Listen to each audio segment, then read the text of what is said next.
Goena ali ku Nyondo Media. Ensonga za mwana muwala ono Mackline Juliet Nakalema zikyalanda. Nenga mbalamusiza ko mwena bakatweyongako. Omuwala ono twamulabako mubanoonya ngali Uganda. Neddamu okumulabako mubanoonya video yagikolera waneeno. Ntuddamu okumulabako naye mu kusookera twamulaba nga asaba obuyambi. Oyalinga visa y'ebulako ennaku ntono nnyo. Waliwo omuntu mukwano gwange yamuwa visa. Amanya gange nze Mackline Juliet Nakalema abasinga mumanyi ng'owabanoonya. Nakava kati mu ddwaliro enziza okwetondera ensi n'okugigamba amazima agabadde emabega wa vidiyo zange naye nga sinaba bagamba ebyo. Njagala otegeeza abantu bano wammanga mugende mwekebeze ng'obudde bukyali we muba balamu alhamdulillah we muba balwadde mutandike eddagala ng'obudde bukyali kubanza esobola mulamu bwakumira biweke. Era abantu bano wammanga ensi bemanyiko bokka benja okwogera. Kajoni Omutoolo maneja mutaawe owa Maulana Rain Sani Uji ne Timo n'abalala mwenna besimanyi besijjukira abaali banneebaseeko abaali bankubyeko amatooke. Basaba mwekebeze ng'obudde bukyali era munansonyiwa yesaawa ensi ngigamba amazima kubanga nsigaze ebbanga ttono nnyo. Obulamu bwammwe kyekisinga ngezizaako banoonya naye bigaanyi. Kati kambasindikire no message ng'obudde bukyali omulundi gumu munansonyiwa. Nawulidde ogamba Timo naye tewagambye Barista Timo naye abantu ne bantaaginga mu video kati era nze nga mmanyi wagambye eti Maka nze Maka enkolagana yange naawe ogimanyi nze sikuzinangako nnyabo.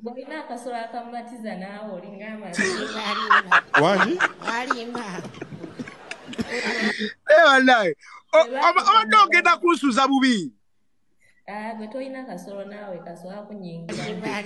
Nze sirina kasolo. Maka labayo kyenyiza ogamba omuntu ali kuno. Okay, so Mark, first things first, nze mbadde nva wabweru sijja kulimba mbadde nva eri bangambye olina w'okolera waliwe mbadde nva essaawa eno kati because mbadde njagala nkulabe personally and you talk to me. Mark, what did you mean when you mentioned my name in your video? What? Wabadde otegeeza ki wabadde oyogera ennyo lyange mu video yo? Search tegedde nze. Gwe Timo. Gwe Timo teleera wano naawe teleera yanguwa. Abantu bankubira amasimu sweetheart bamanyi obadde otegeeza nze. Bagambe tebamanyi gwe Barista Timo balinga n'amatako. Weebale nnyo. Kozi kati ate nze ekyo obedda kyenninda. Wabadde otegeeza nze Timo oba olina Timo gw'obadde ogamba. Because abantu bankubira amasimu okuva wa people abantu batadde ku pressure bagamba wabadde ogamba nze. Tebamanyi mannyago matuufu. Amanya gange nze Mackline Juliet Nakalema abasinga mumanyi ng'owabanoonya. Nakava kati mu ddwaliro enziza okwetondera ensi n'okugigamba amazima agabadde emabega wa vidiyo zange naye nga sinaba bagamba ebyo. Njagala otegeeza abantu bano wammanga mugende mwekebeze ng'obudde bukyali we muba balamu alhamdulillah we muba balwadde mutandike eddagala ng'obudde bukyali kubanza esobola mulamu bwakumira biweke. Era abantu bano wammanga ensi bemanyiko bokka benja okwogera. Kajoni Omutoolo maneja mutaawe owa Maulana Rain Sani Uji ne Timo n'abalala mwenna besimanyi besijjukira abaali banneebaseeko abaali bankubyeko amatooke. Basaba mwekebeze ng'obudde bukyali era munansonyiwa yesaawa ensi ngigamba amazima kubanga nsigaze ebbanga ttono nnyo. Obulamu bwammwe kyekisinga ngezizaako banoonya naye bigaanyi. Kati kambasindikire no message ng'obudde bukyali omulundi gumu munansonyiwa. Saagenderera.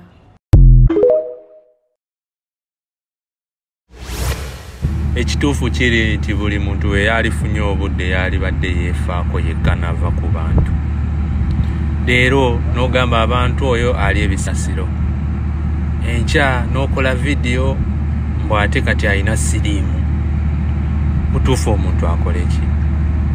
Bannange omuwala ono yajja ng'omuntu omulala n'angamba alina obuzibu, n'ansaba omujjako interview musabire ku buyambi. Kye nakola mu mutima mulungi, era visa yagifuna kuba embeera gye yalimu yali mbi, mumumanyi era muzze mumulaba. Omuwala kasita yafuna visa netuuka ekiseera neggwako n'akomawo ng'ayagala era nziremu mujjeko interview, nzire mu bantu musabire bamuwe. Kye nagaana olutalo bwe lwava.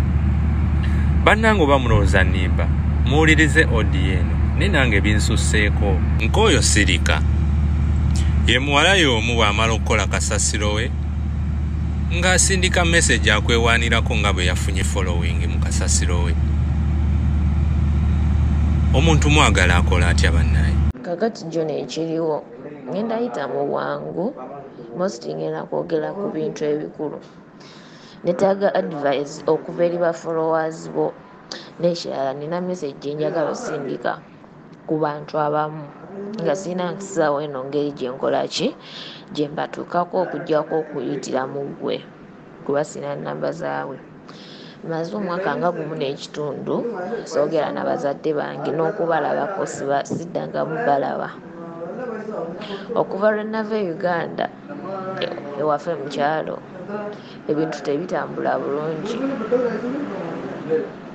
Oba okitegeera neŋŋamba kanzije mu UAE oba osanga ebintu binaakyuka. Naakafuna abantu nga 3 nga baŋŋamba ndi mentally disturbed, neetaaga obuyambi traditionally. Bwe nanoonya ku musawo w'ekinnansi yali musawo musoga, naye nga sinafuna musawo.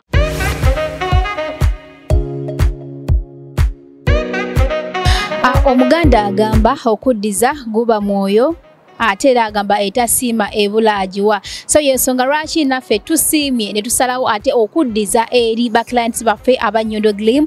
Mwenna abatuwagidde ku products eza Nyondo Glim naddala ekizigo, mwebale nnyo, mwebalire ddala. Era ngamba kakasa nti olunaku olwayo tusazeewo okubawa offer yonna gy'obeera oli nga wandiyeetaaza ate okubanga otambula. Twahaddewo entambula zaffe zino ziri 2 era nga just providing akasente kamafuta kokka ne babeera nga ate bakusaabaza yonna gy'obeeyagadde okubanga ate otambula. Ampozi n'abasigadde mwenna abandyagadde okubanga ate mutambulako mu Emirates ez'enjawulo, naawe oprovidingayo akasente akasaamusaamu. Tulina abagoba baffe 2 ate nga bali licensed era nga beegendereza nnyo ku nguudo, babasaabaza bulungi nnyo. Okuleka mpozi naawe ng'olinayo banga emikolo ng'egyo nga wandyagadde okubanga ate ofuna entambula, tusobola okuzikuwa ne tuteesa n'obeera nga ate ogusa ekintu kyo, obanga ne ba driver bamu beetaagiddemu nabo n'obeera nga ate okola nabo. Bannange tweyanze nnyo, era nga tubasuubiza nti ngaffe aba Nyondo Glim era n'omwezi ogujja tugenda kwongerako ate entambula ey'okusatu, kwegamba tubeere nga tugonza ku ntambula zammwe. Naye okusingira ddala abaana abatuwagidde ku Nyondo Glim, mbakakasa nti just wandikako erinnya lyo, oba oli Abu Dhabi, oba oli Queen, oba oli Sharjah, oba oli Fujairah, teekako erinnya lyo nti nze Nyondo Rozet, Nyondo Glim. Buli mwana yenna eyatuwagiddeko nkuyina mu kitabo, era driver wananzi yajja n'antuukirira, nja kukeberamu obanga ddala kituufu mwoli, bajja kujja bakuno ne bakusaabaze yonna gy'oba yagadde okubanga okola ki ng'otambulira. Era nga twongera okubakoowoola mwenna abahanda bakuwagira Nyondo Glim, mujje mubeere nga ate mugula products ez'enjawulo. Tuyina emmere yonna okuva e Uganda, tuyina products zonna ez'abaami, ez'omu buliri n'ez'abakyala okwetereeza, era nga n'ekizigo kyaffe kirungi nnyo, tetwerusa wabula ngwegadde lightening tuteekako. Gwe naagala okulabika obulungi okufaananako ngaffe oba n'okutusingako, yita ku nnamba y'essimu 0524680778 ate obeere nga ofuna ekizigo olabike bulungi. Bannaye nange neeyongera okubeebaza. Mwebale tusupportinga. Bannaye tuli basanyufu nnyo. Bagamba etasiima ebula akola ki? Agiwa. Ebintu by'entambula tubigonzezzaamu. Bannaye Mukama batuweere omukisa gwe wenna akozesa Nyondo Glim. Tojjanga okwo.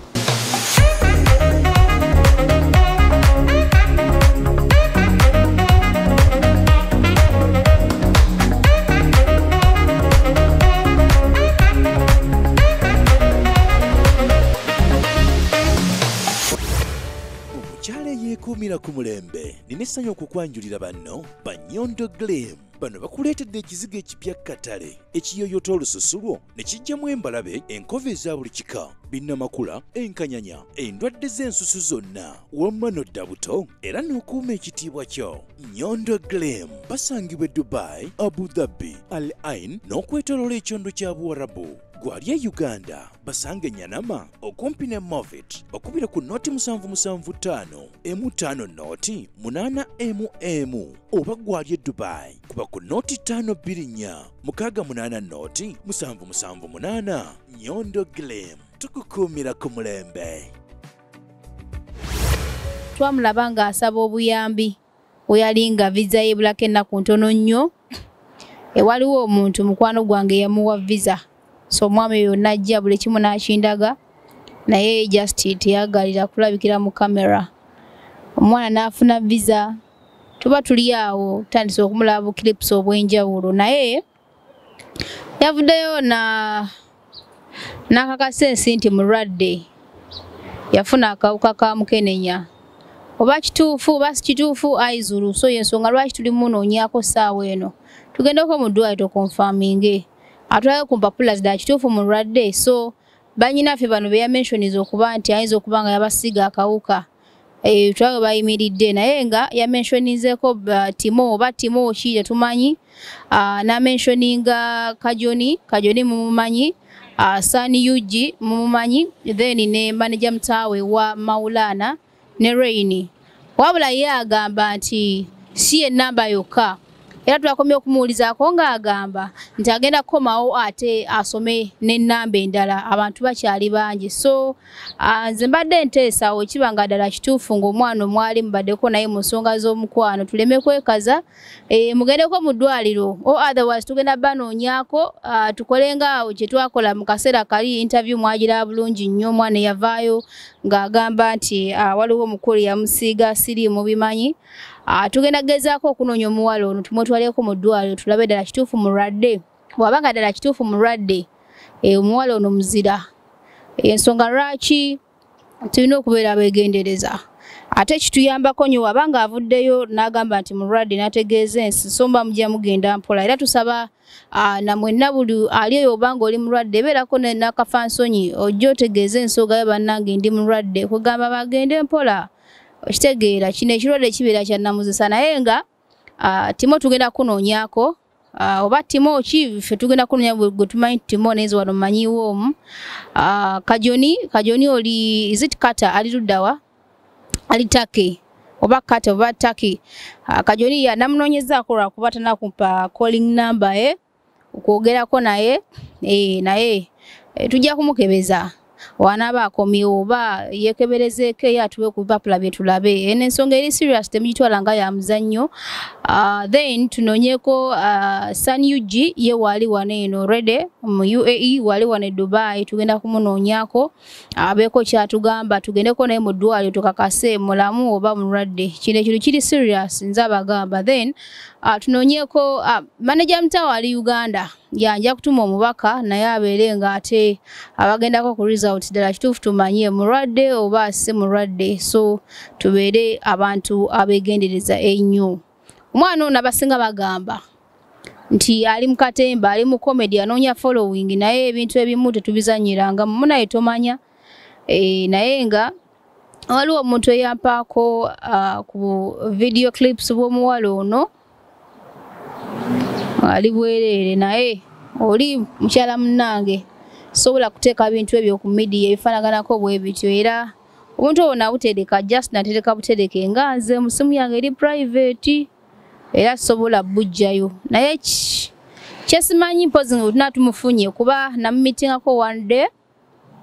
Bwe namumitinga twayogeramuko naye kitonotono kuba nali njogeddeko ne Kajoni yali apadda ku message n'angamba Rozet waliwo n'omuwala namujjako that time interview era kwe kufuna omuntu yamuwa visa naye ate era agala kudda mu kamera osobola okumujjako interview. Omwalo ne munoonyako twamitingako naye nendaba ng'akyali unnecessary era saamuleeta. So obutakkaanya bwe ne Kajoni simanyi oba kyava kuki oba Kajoni kugana kumuza mu kamera nga bwe yatugambye simanyi nenge ebisinga byonna omuwala amanyi n'abya mentioninze nabo abamanyi namwe abaliyo byata mentioninze nga mumanyi nti mwali mbaddeko naye bambi mugende mwekebeze nga obudde bukyali. So videos bwe bampa omwana oyo simanyi obanga ddala kituufu. Ate twayogerako naye yali ategeera obwongo nga bukola ng'olaba nti ayogera bulungi ategeera. Naye erudda muli bako kyobuuza n'ogamba obanga ye mukazi wattu ayina ekikyamu baki. Sijja kwogera bubi naye nga bw'omanyi embeera ye n'eddungu sometimes buli oyita mu mbeera enyigiriza oluusi osobola okuvaako. N'omusana gubeera mungi oyita mu mbeera enyigiriza naye okumanya byonna n'amazima tugenda munoonya kulwa kuba ennamba ze tezinaakuddako oba yaziggyeko ng'agenderedde simanyi naye nga tujja kumunoonyaako. Waliwo batulagiridde waakolera bw'anaabakkiriza okwogerako naffe. Wamu n'okugendako mu ddwaliro naye bakutwala ku results ze wanaaba nga ayagadde oba okumutwalako mu ddwaliro ne tukakasa ekituufu oba mulwadde we. Anaaba nga ayagadde tukaka muntu then awo buli yali akikozeeko naye munnange weekaabire. Naye nga nze mbasaba mwenna gye mwendera wanino ku ddungu bannaye musibe empale muzinyweze. Ekiwuka kiri wano kitaaya abali mulowooza nti mwakireka Uganda bwe kibeera Uganda bwendo musiza bwala tekibeeramu ate wano wekisinga okubeera ekikakkali. So empale wiki gisibe oginyweze Wizard of Love. Empale muzinyweze baana bange kubanga kineno kisima kiri atabadde. So si kyangu naye nga byebyo bikyalanda. Yagambye agenda kwongera lisabire ng'agituwa tugirize tugirabe nabo tubanoonyeeko kituufu bituufu oba abamu baasirise naye nga muveeyo bannange mwewozeeko naffe tumanye ekituufu ddala kituufu omwana ono mwayitayooko naffe tubeegendereze kubanga abaana basinga balisinga ate bakyayaayaana so ogwa ku muntu nga tagenda kubuulira mazima. Omwana ono era alina n'okutubuulira ani gwasuubiriza okuba nga yamumetta ekirwadde kinene ayinza okuba nga alowooza yabametta ate ng'oba oli awo mu ku bo maybe yamumetta. So twagala n'atubuulirako asuubira ani yamuwa ekintu kino kiba nga ddala kituufu akiyina. Naye wanaabanga mulamu then ajja kuvaayo yeetondera eggwanga n'amanya g'abantu abeere nga agatereeza kubanga ekyo kirwadde kibi nnyo okukiteeka ku mwana wa muno oba ku muntu nti nakimuwuuba akirina kibi nnyo. Mwakirabako the time musajja yali agenda kusibisa abantu naye twamugamba embeera ziveeko togenda wala n'abita buti naye nga yeye embeera. So mubeere very careful. Tugenda kumunoonyaako bw'anaaba omwana nga mulwadde mugende mwekebeze munywe eddagala munyweze n'empale muleme ate okuba nga mubisaasanya mu bantu abalala. Naye nga tebibadde ebigambo byaffe naffe twafunye videos natwala lugambo olutambula ate nga tulina okubategeeza kuba twasalawo okuba nga tubaweereza n'okuba nga tubalaga ekigenda mu maaso mu ggwanga n'okubalabula okuba nga ate mwegendereza nnyo. Nga maliriza njagala mbajjukize nti ffe ngaffe aba Nyondo Glim twasazeewo okuba nga tuddizaako abantu baffe abatuwagidde ku kizigo ekya Nyondo Glim era nga tuyina entambula zaffe ez'enjawulo weeziri nga gwe wenna yandyetaaze okuba nga otambula just ojja kuprovidingayo akasente kanono nnyo nga kamafuta okukutuusa gy'olaga kasita oba ng'oli client waffe kuba buli mwana eyali aguze ku Nyondo Glim muyina ku listi obuweereza driver nampereza ennamba yo nenkonfaminga bajja kusaabaza wonna woyagala ku ssente ez'amafuta zokka nga tebakunyigiriza.